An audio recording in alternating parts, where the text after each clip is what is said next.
So, now that we understand how money is created by this fractional reserve banking system, a logical yet elusive question might come to mind.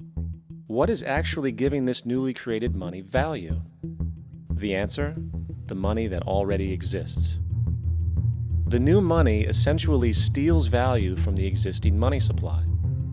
For the total pool of money is being increased irrespective to demand for goods and services. And as supply and demand finds equilibrium, prices rise, diminishing the purchasing power of each individual dollar. This is generally referred to as inflation, and inflation is essentially a hidden tax on the public. What is the advice that you generally get? And that is inflate the currency. They don't say debase the currency. They don't say devalue the currency. They don't say cheat the people who are saved.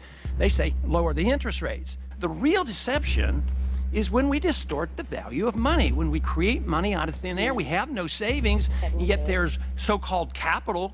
So my question boils down to this: how in the world can we expect to solve the problems of inflation, that is, the increase in the supply of money, with more inflation?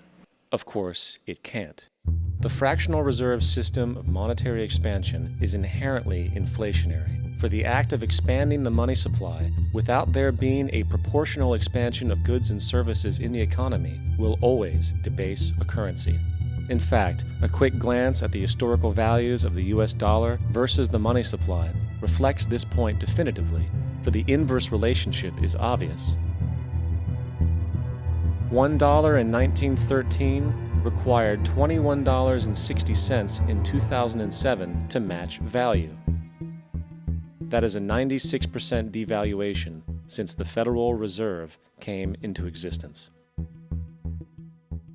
Now, if this reality of inherent and perpetual inflation seems absurd and economically self-defeating, hold that thought, for absurdity is an understatement in regard to how our financial system really operates.